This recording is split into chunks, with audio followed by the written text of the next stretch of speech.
The council, calling the Culture Committee to order at 11 a.m. Would you please stand for the invocation?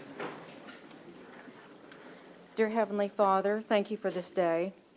Thank you for blessing all of those who are here, and we also ask your blessing upon all of our veterans, active military, as well as all of our law enforcement throughout the reservation. Please lead us and guide us today, Lord, in your way, and help us to make the right decisions for our Cherokee people. In Jesus' name, amen. Shelley, roll call, please. Yes, ma'am. Victoria Vasquez. Ani. Condessa Teehee. Keith Austin. Here. Danny Callison. Here. Julia Coates. She's on the screen. Sean Crittenden. Here. Joe Deere. Mike Dobbins. Here. Rex Jordan. Here. Johnny Kidwell. Here. Daryl Legg. Wes Snowfire. Dora Petzkowski. Here. Joshua Sam. Here. Mike Shambaugh. Melvina Shotpouch. E.O. Smith. Here. We have a quorum. Thank you. I would ask for approval if everyone's had a chance to read the minutes of the July 11th regular session. Second. All in favor? All opposed? None. Motion passes. We'll start with our reports, and it looks like we have, for cultural tourism, Mr. Travis Owens. Welcome.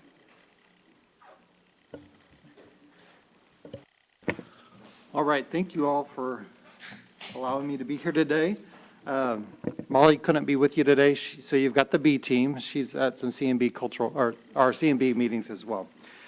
Just start with a few updates that highlight a couple things on the report. We continue to work on the Cherokee Heritage Center with the master planning efforts there. The master site plan is actually out to bid now, so we hope by later this fall to have a firm that will start really those putting the pieces together with the planning efforts there. We continue to work on a number of scope of works that inform that plan, but that'll really create some momentum with the project. We are ready to open the Cherokee Nation Anna Mitchell Cultural and Welcome Center, so I hope you'll join us on site for a special opening next Monday, October 3rd at 1 p.m. We're so excited to get that property open to the public and further share that story with our community and visitors from afar.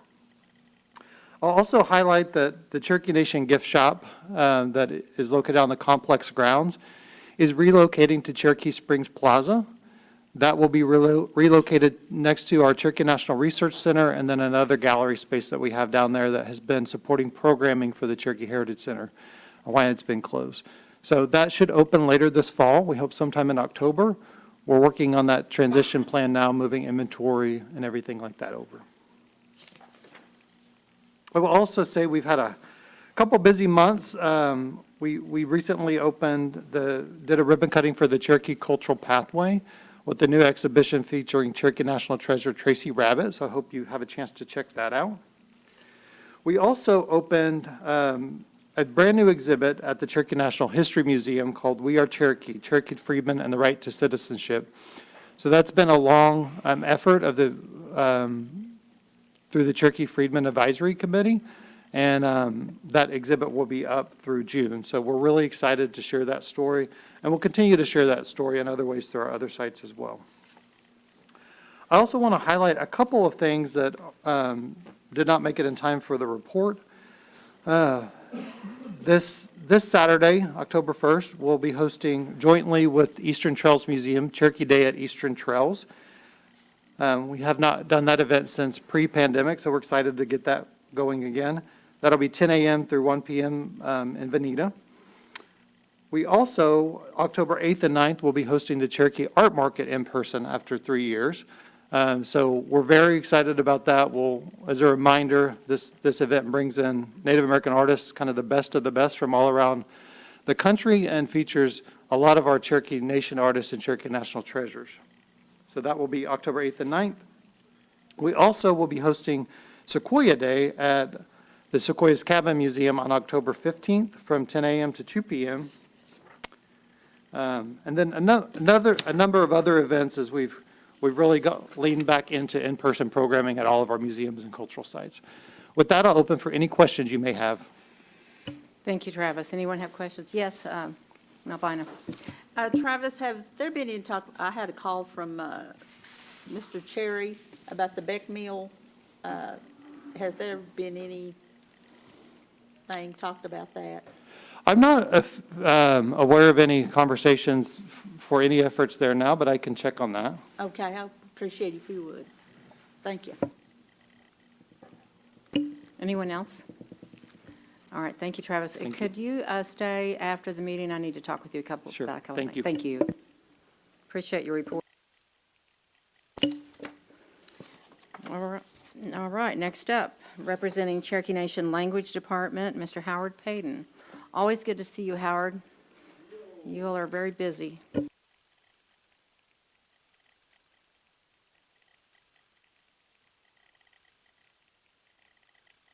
A lot going in language revitalization right now, and we're definitely excited and proud to be involved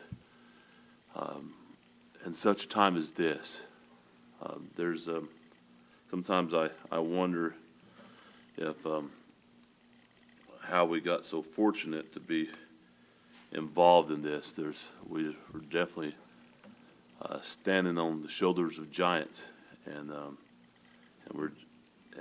to see everything that's happening is just really, really humbling to be involved in language right now. So I want to thank everybody for your support and everything that's happening.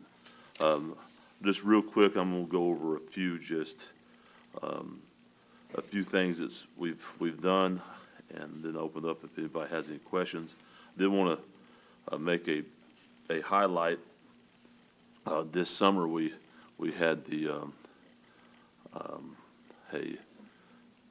a youth language corps in Greasy, and we took 15 kids and 15 kids from the 14th gen to North Carolina in the end of July, and it was really, really good. The kids that's from Greasy, all of the children there was the children of first language Cherokee speakers. So it was in areas that I remember one of them leaned over and said, "I haven't been past Fort Smith," and so some of them had been in Cherokee Nation we'd say way out yonder, and so but good kids. I believe that some of the things they got to see over the summer from the OU, the different colleges, all of our studies show that the more we're able to show kids college campuses, each time that you bring a kid to college campus, increases their likelihood to go into college. And to see some of the things that the kids got to see this year reminded me a little bit of myself, because I grew up back yonder as well. And so that was beneficial, and I think that's something that we're really, really proud to be involved in. Also, I wanted to go a little bit over some of the things we're doing with community language. Of course, Cherokee 2 classes developed in RSU is now airing on RSU TV. We're in the process of producing Cherokee 3 and Cherokee 4, which is exciting. I think Miss Melvina Shot Pouch helps us with that, which is good. We graduated 7 of our Master Apprentice participants, and that was really exciting. That's something that we was able to do in August. We're also partnering up with some of our things that we're doing the Master Apprentice with, like communications, the Cherokee Word of the Week. Also, we're partnered up with Charlotte June Death Closty, the immersion school on stickball every Friday. So that's something that our immersion school students is enjoying, and sometimes some of our folks from Master Apprentices there teaching some words of pitching and going back and forth. So I think we'll end up having some soup days and that sort of thing. That's something that we've done a long time ago on a traditional level. And so I don't know if people will be used to having squirrel soup or squirrel dumpling type thing, but that's what we used to have. And so it would be an interesting adventure to see some of them. Some of them may be very, very used to it. Language technology help provide trainings with the Eastern Band of Cherokees on digital archive and data management. We're working together on archiving a lot of our documents. With that, we're working on a dictionary project that will be able to record our language in several different facets, but one of them is a larger language corpus where we take all of the things that we have written in Cherokee, put it on one searchable document, and then we kind of combine for words that we haven't thought of to document, and then be able to record them while we have elders here to record where we have the right, phonologically speaking, we have that word right. So that's something that we're working with the Eastern Band on. Also, we started version 1, or we opened up version 1 of the Cherokee Book of Praise.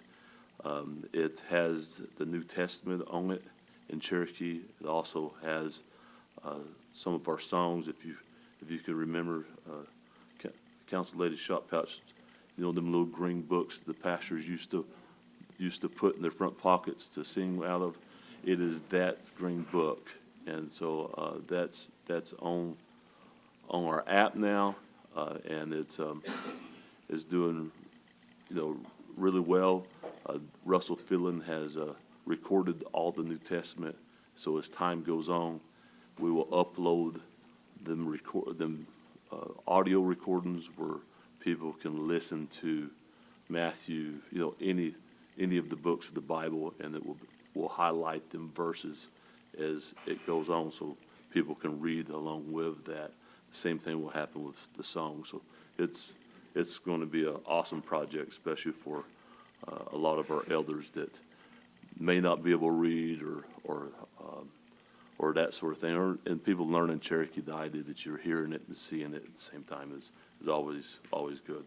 The translation staff will be highlighted tomorrow, September 30th, as the part of the the United Nations International Decade of Indigenous Language Celebration. The program will be one of the online keynote presentations that will be streaming globally. So that will be happening tomorrow. We was able to have do documentaries of things that our translation staff went through as kids and what they do now, put that in Cherokee and in English, so that the world can kind of see our story. So we've OCO Television, all that came in and helped us kind of to produce that. So it's a video that won't only be showed tomorrow, but it will be something that we'll keep in our own archives. So it's at a high standard and quality. We was able to give out a couple of teacher training scholarships. Was awarded to two students, and that's something that's good that we've been working with NSU. Miss Council Lady Teehee is very instrumental in that as well. And of course, speaker services are doing great things, as you guys know. I think it was last week or the week before, just looking at the list of speakers that we've worked with since January. At that time, we had 518 speakers that we have done some sort of project, or it may have been a change out of stove or something like that. It could have been something smaller. It could have been, something like a roof or a new walk-in shower. But to touch at least a quarter of our speaker population is quite an honor. And it's something that's near to all of our hearts. I think most council members have been involved in speaker services in one facet or another, and has spoke about how you guys feel about and what the community's telling you. So I'm hearing things like, I wish my parents or my grandparents was here to see this time, which means that they have hope, and they have a reason to be with us and stay with us. And so that's the most important thing about that project, is not only fixing it and making things healthier, but giving folks hope. So with that, I'll try to be quiet and let you guys ask any questions you would like. Thank you, Howard. Any questions for Howard?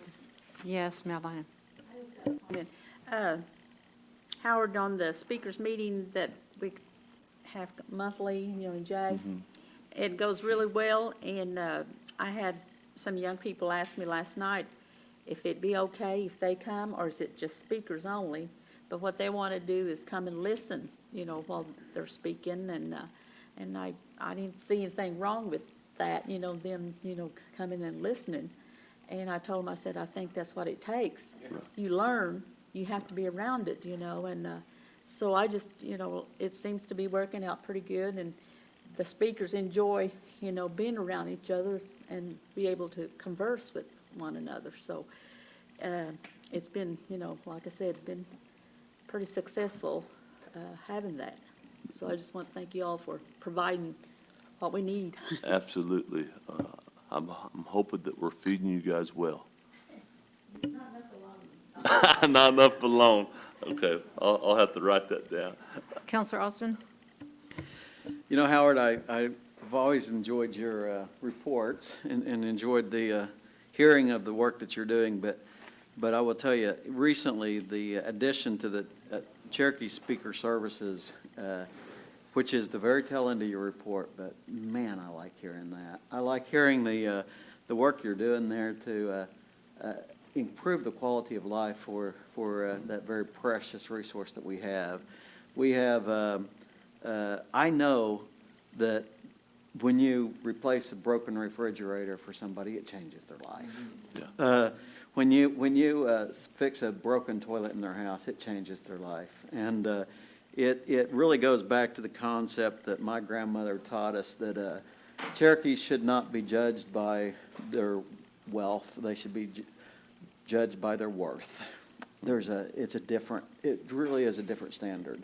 And this is showing people that we value their worth. Yeah. They matter. That- Thank you. I am very, very proud of this particular part of your report every month. Well, Counselor, I may be 6'3" or 6'4" and kind of bald-headed and ugly anymore, but I tell you what, when it comes to that, I get real sensitive. So if I talk too much about it, I'll start demonstrating them emotions. But it is it's something that we have watched. And I knew growing up some of the struggles with the speakers that lived around me on a personal level. But when we started going out to them homes and seeing it, it wasn't just where I grew up, right? It was across the board. And to see that, and I've had some of them have said, we're not, hey, just letting you know, we're not speaking English anymore to our grandkids, or we're not, when you're not sitting there scared to death about what's going to happen to your house, you have time to think about language. And so it's inspiring. Sometimes I wonder if we should document that better, because there'll be a day that our people that come behind us will want to know what happened right now and who all was involved in that, because it's a mission. It's a mission. So, yeah, thank you for your words. Well, a guy that I'm quite familiar with, Will Rogers, always was known to say that you teach more by showing than saying. And I believe that your showing is teaching a whole lot of people. Yeah, well done. Thank you, Counselor Austin. And Counselor Teehee? Siao Galilega, It's good. Galilega Jijeton. So the Durbin Feeling Center, are you thinking of some kind of a tentative time for opening, or?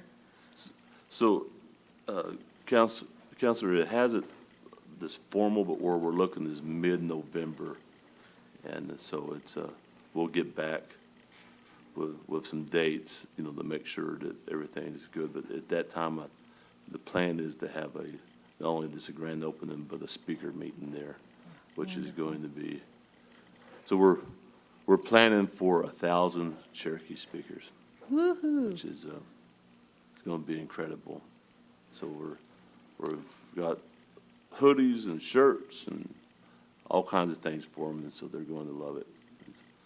That will be quite a gathering, and hopefully, every time Cherokees gather, there's usually a lot of good food.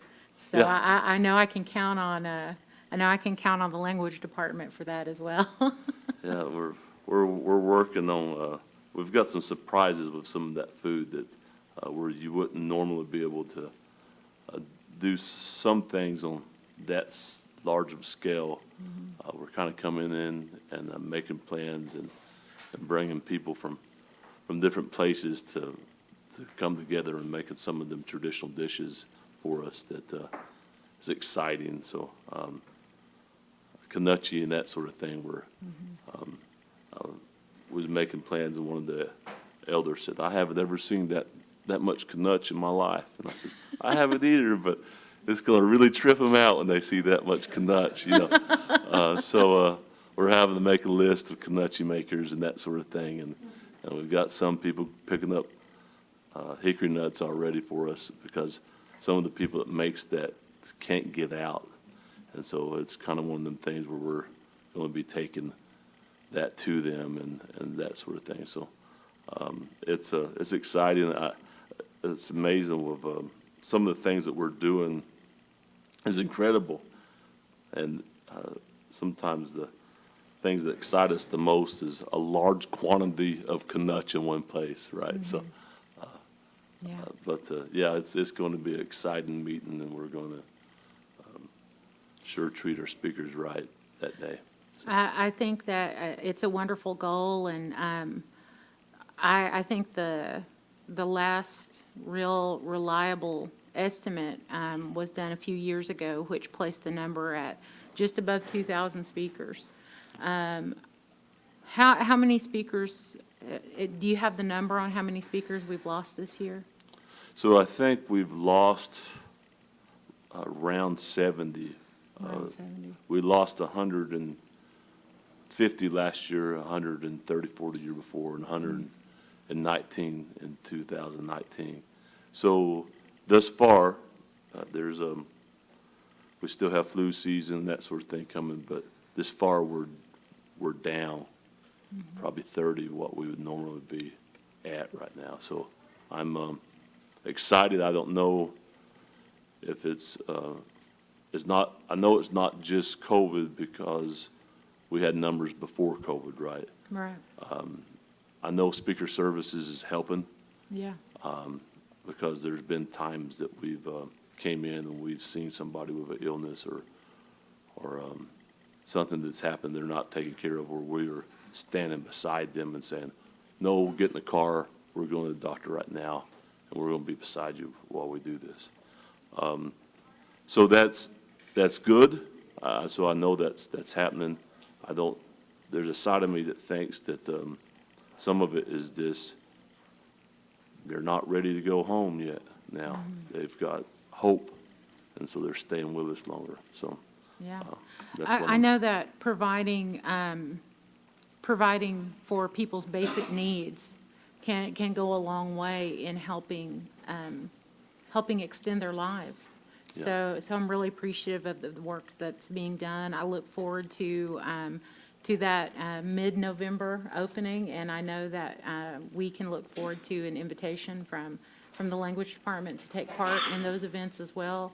I'm sure that there will be a lot of, I'm sure it's going to be a really emotional day, thinking about all the ones that we've lost and that have walked on before us, but celebrating the ones who are still with us and those who continue the fight and who are trying to keep our language alive. So I appreciate your efforts, Udawadisk, and that of not just you, but your staff also. And thank you for the time, Chair. Certainly. What do you enjoy your legacy? Counselor Legg, So Howard, our list of 2,000 speakers, is that first language speakers? Is that fluent speakers? How is that determined on the book that we did? So it's first language Cherokee speakers. Gotcha. And we have less than 2,000 now. So are we, like, where are we at on how many people we have sent through the Master Apprentice? Are we going to try to keep track after that of who's learned Cherokee? And Yeah, we keep track of how many's been through Master Apprentice, and what's happening, Mr. Legg, right now. If you study very much about the Cherokee language, you'll come across a guy's report in 1962 that's called his name was Warhathik. And Warhathik at the time had counted 10,500 speakers. And there was about 1,890 households at that time. And so what we will start shifting a lot to is building households, because if we're going to be successful, it's not good enough just to have one speaker in a house. You have to have two in order to raise kids. So I have an estimate of how many households I think there is now where everybody in there is speaking. And I also have a pretty good estimate of how many has kids in there. I know just recently there's two particular families that, one of the parents was a speaker and the other one went through Master Apprentice, and the kids are in immersion school. To see that come back, where we don't just have a couple of elders that's in their 70s or 80s, but to see families come back in Cherokee, that is going to be the biggest shift that my generation's ever seen, because that's not been happening. And so to see that come back and be able to evaluate, where we look at families and say, what do we have to do to make this particular family a Cherokee-speaking family, not just one of them, but the whole household runs in Cherokee. So we're able to evaluate particular families and shore them up in certain areas.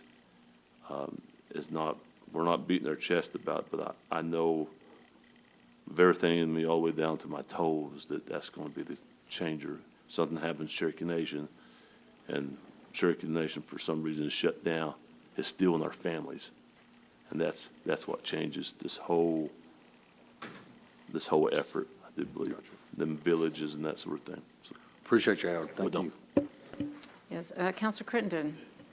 Just a real quick comment, Howard. Every time we do this, I'm going to praise the speaker services. That's so nice. It's always, we're working on it, and we're looking at it, and just keep up the good work on that deal. And what a time to be in the Cherokee Nation on council or working. Like, I can't think of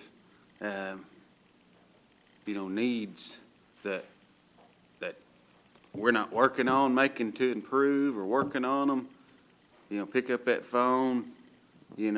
Not just speaker services, but a lot of different services that we have. Right. It's a great time to be a little part of it, just helping people. I know that's why everybody is gathered around here. So keep up the good work on your end. but Yes. Counselor, we have an awesome chief, we have an awesome deputy, we have an awesome council, but we have an awesome God. And I think that's what's happening here. So, well, I don't think, I know that's what's happening here. And we all do. I agree. Thank you, Howard. I'm always impressed with your report, and especially this one. It amazes me how many different things you guys do and carry out in a short period of time, and we do deeply appreciate you and all of your team. Well- Anyone else have any questions for Howard? All right. Thank you so much for being Okay. here. Well, no. Have a good day.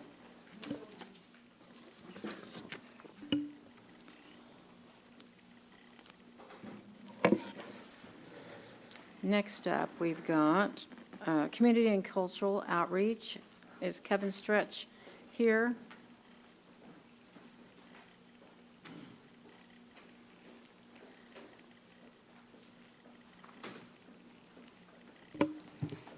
Good morning, ma'am. I'm happy to take any questions for Kevin. Okay.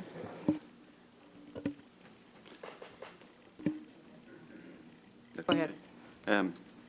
Chair Lee, will you help me in the next day or two set up maybe a Zoom with Kevin, or ask him if he can do that with me and a constituent, just a visit, since he's not able to be here today? Absolutely, sir. Thank you. Counselor Austin? I was looking for the graphics that we send out for our CCO, our at-large meetings. I can't find those. So, would you send out those as in weeks in advance of the meetings as they come up, so we know what's going on out there? And, you know, every once in a while, we like to go to one. I'm actually going to California, and I've got family out there, and I'd love to have them there as well. So I'd love it if you could actually send those out so we would know where they are. But I've been looking, and it's like, I can't find them. And Sure, if they're I'll- that hard for me to find, who is pretty familiar with our stuff, then it's really hard for our citizens to find as well. Absolutely. I'll take that comment back to Kevin. Thank you. Anybody else? Thank you, Chair Lee. Okay, now it's time for Ms. Betty Frog and Cherokee National Treasures Report from the Advisory Committee. Always good to see you, Betty. Hello. Seo Nigad. O Seju.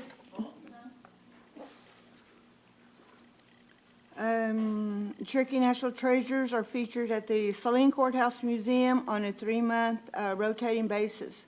The following treasures and their work were or will be featured in the upcoming months. Dennis Six Killer finished his on September 24th, and featured right now is Thelma Forrest Basketry. Hers has already started and it ends in December 22. As part of their exhibit, each artist has the opportunity to host an artist talk and/or demonstration held at the museum. The National Treasure exhibit calendar for 2023 is currently in the works for the Saline Courthouse Museum. The committee recommended the following 3 Cherokee artists to be designated 2022 Cherokee National Treasures: Barbara Adair, Basketry; Juanima Smith, Lifeways, Language; Lena Stick, Basketry. Each artist was confirmed during the Cherokee National Holiday Honor and Award Ceremony on September 1st. The National Treasures Student Art Show was held on Saturday, September 3rd, from 9 to 3 in conjunction with the Cherokee Artist Marketplace held on the lawn of the Cherokee National History Museum during the Cherokee National Holiday festivities. The Cherokee National Treasures Mentorship Program ended the fiscal year with 5 National Treasure mentors and a combined total of 30 students. Cherokee National Treasures may begin signing up for the mentorship program for the year 23, beginning this month, October 2022. The Cherokee National Treasures Advisory Committee meets each month on the 3rd Thursday at 4:30 at the Cherokee National Resource Center. Any questions? Thank you, Betty. Anyone have questions for her? If not, I do. Can you tell me how many and the names of the National Treasures that will be attending the Veneta Eastern Trails Museum exhibits on Saturday? Do you have that information, or can I get? Travis, do you know? I can send it to you. Okay. There will be some other artists in addition to National Treasure, so I can send you the full list. Okay, thank you. I just haven't seen anything I'll be on there. that. Good. I'll be there too. Thank you, Betty. Or anyone- Wadon Nigad. All right. Thank you. Have a good day. All right. Old business, none pending. New business, none pending. Anyone have an announcement, any announcements? If not, the next meeting is tentatively scheduled for Monday, November 14th at 9 a.m. I need a motion. All in favor? We're adjourned. Thank you all.